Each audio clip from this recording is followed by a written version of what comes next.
The Tale of Oswald Ox. The little hamlet of Yushi was busy as farm could be, with noisy ducks and clucking hens, and pigs abounding in their pens, and barking dogs and yowling cats, to keep away the thieving rats. With paddy fields of rice to sow, and vegetables to plant and grow, and fruit to pick, and bees to tend, and farming tools to make and mend, and not a moment left to spare for any creative living there.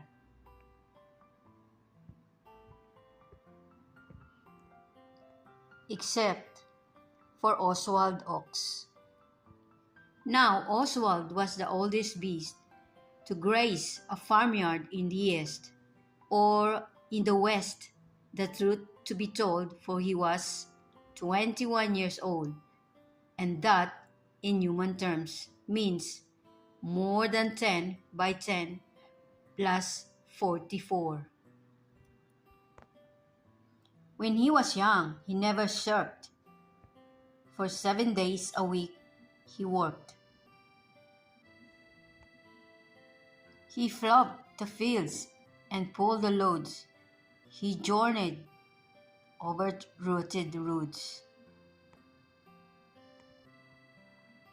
He paced the country yard round and round until the grain was finally ground.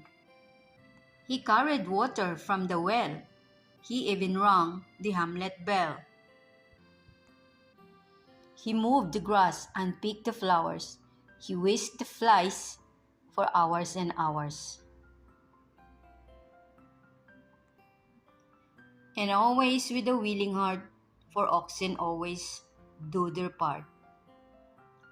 But now his working days were past. His yoke was put away at last, and in the courtyard by the barn he sat and watched the busy farm. And there he wallowed in the mud, and sat and slowly chewed his cud, and blinked and stared and blinked, and just occasionally winked, as if to say, "You never know, one day I might just up and go, but then, again, I'd rather not. The weather is too dry and hot." Now those who've given of their best deserve to end their days in rest, and Oswald in his twilight days had every right to sit and gaze. But jealousy is always right when someone has an easy life. An erstwhile friend grew quite irate to see him lying there in state. "It isn't fair," the chickens clucked. "Why should an ox get all the luck? That dozy beast," the rooster crowed. "Tell him to move on down the road. He's much too fat." The pigs all squealed. "He should be working in the field. He's eating all our hard-earned hay." Old Oswald heard the donkey bray. And on they'd rant and rail, while Oswald simply swished his tail and sat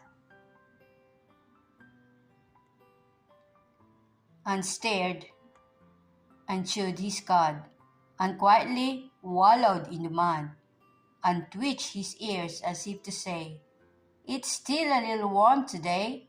The sun is high, the sky is clear. I think I'll spend the morning here."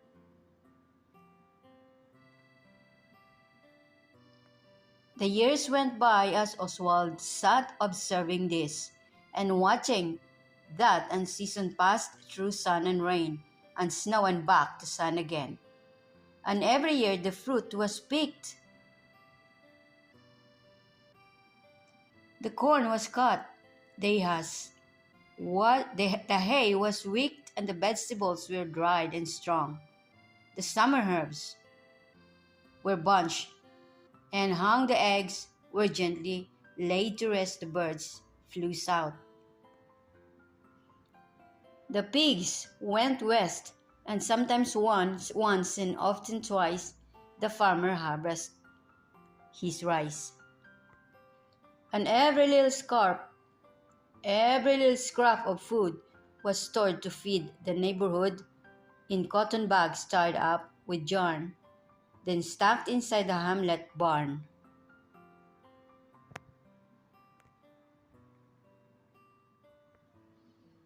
One cold and frosty winter's day, as Oswald chewed his breakfast,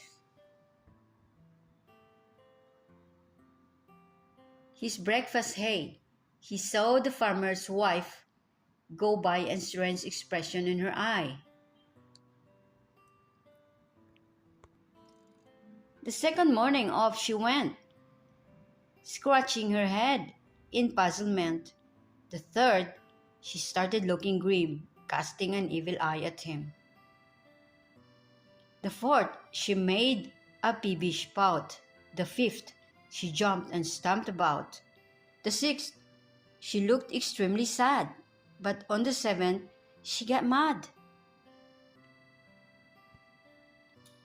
"Somebody's stealing all our food.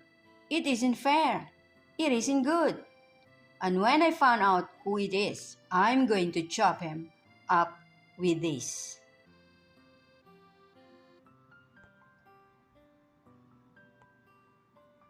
And here the angry farmer's wife took out her trusty carving knife and stuck a very scary pose right in front of Oswald's nose.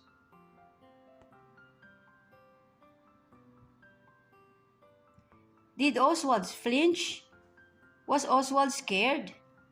No, Oswald simply sat and stared and sat and chawed his cud and quietly wallowed in the mud and swished his tail as if to say, "I think it's going to rain today, but then again, you never know, we might just get a little snow." The farmer's wife devised a plan. She laid a trap to catch her man, and where the bags of food were set, she hung the farmer's fishing net. Then night by night she laid in wait to watch the valiant take the bait. But nothing happened. No one came. And yet each day it was still the same. Another bag of food was gone. And so the thieving still went on.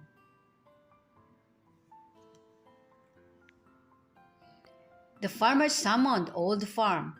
He called for caution and for calm, then said, "It is my firm belief that one of us must be the thief."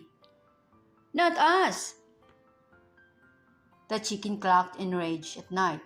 "We're locked up in our cage."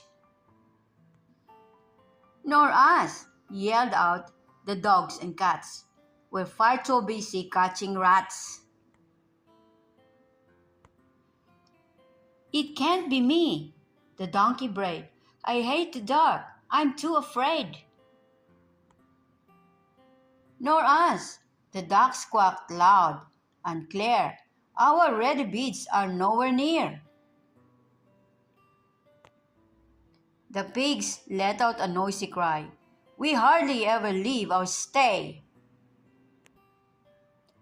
Then in simultaneous huff, they muttered they'd heard quite enough, and heads held high, they stalked away to start their duties for the day.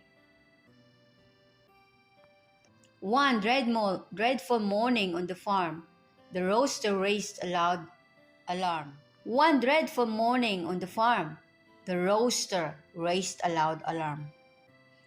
Due to unprecedented theft, our stores are gone. There's nothing left. No single speck. No tiny grain. This farm is going down. the drain. And saying so, he flapped away to find a better place to stay. Then one by one each farmyard beast packed up his bags and headed east. Then one by one each farmyard beast packed up his bags and headed east, till suddenly the farm was bare with a note. Then one by one each farmyard beast packed up his bags and headed east, till suddenly the farm was bare, with not a creature living there, except the farmer and his brood, with not a single scrap of food, and Oswald sitting in the mud, quietly chewing on his cud. The farmer's wife, with features grim, turned to the ox and glared at him. She said, "It is my firm belief that Oswald is our farmyard thief. He never spoke. He never cared. He only leered at us and stared. He's far too knowing for my taste. I'll see he doesn't go to waste." He pinched his rump and slapped his thigh, while Oswald merely blinked his eye. Then off she went to fetch her knife to finish off poor Oswald's life. The farmer sadly shook his head. "It is a shame. She wants you dead. She has her worries and her fears. But I've known you for years and years. I'm sure you didn't steal our food. You're much too sensible and good." Then, whispering into Oswald's ears, he said, "You'd best get out of here." The farmer sadly shook his head. "It is a shame. She wants you dead. She has her worries and her fears. But I've known you for years and years. I'm sure you didn't steal our food. You're much too sensible and good." Then, whispering into Oswald's ear, he said, "You'd best get out of here." Did Oswald see it? Did Oswald stare? Or did that ox get out of there? Oswald gave a mighty wheeze. He slowly clambered to his knees. He uttered an enormous grunt. Then, gingerly stood up in front. He gave a wobble and a sway, then rose and quietly walked away, as if to say, "I am tired and old. The weather out is far too cold, but then again, it's far too hot sitting in someone's dinner pot." The farmer watched his old friend go wending his way, so proud and slow, past the barn where he'd always lived, past the shed where the tools were kept, past the coop where the hens had laid, past the trough where the donkeys brayed, past the sty where the pigs had scaled, past the duck pond and past the field, sad, forsaken and all alone, leaving the only home he'd known. The farmer watched his old friend go, winding his way so proud and slow, past the barn where he'd always lived, past the shed where the tools were kept, past the coop where the hens had laid, past the trough where the donkeys brayed, past the sty where the pigs had scaled, past the duck pond and past the field, sad, forsaken and all alone, leaving the only home he'd known. The farmer's wife came rushing out, waving her carving knife about. "Where is the rotten thief?" she cried. "I'm going to have his filthy hide." The farmer's wife came rushing out, waving her carving knife about. "Where is that rotten thief?" she cried. "I'm going to have his filthy hide."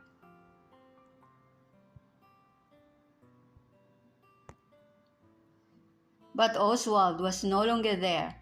She gnashed her teeth, she tore her hair, she hit the farmer on the head and yelled she'd have his hide instead. Then racing down the farmyard track, she vowed to drag the old ox back. Did Oswald run? Did Oswald flee?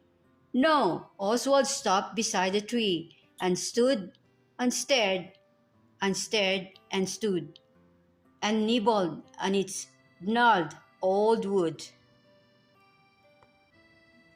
and sniffed the air and pawed the mud and very slowly chewed his cud and flicked his ears from left to right and swished his tail with all his might and winked his eyes as if to say, perhaps there is another way. He whacked his tail against the bowl. It opened an enormous hole. He gave the hole another clout, and all the missing food fell out. Seconds later, in half a trice, the thieving feet of 100 mice scurried away across the plain, never to rob the farm again.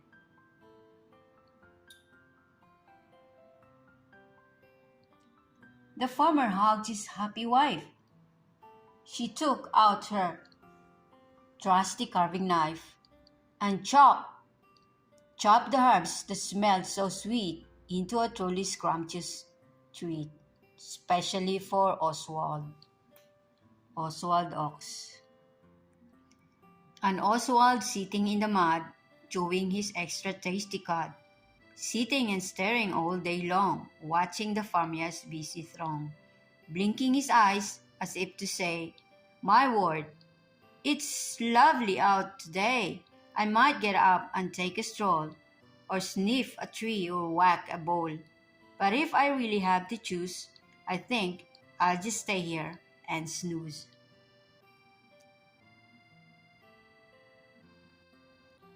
The little hamlet of Yushi was soon as busy as can be, with noisy ducks and clucking hens, hatching their eggs out yet again, and piglets squealing in the sty, and pups and kittens prancing by, and paddy fields to flop,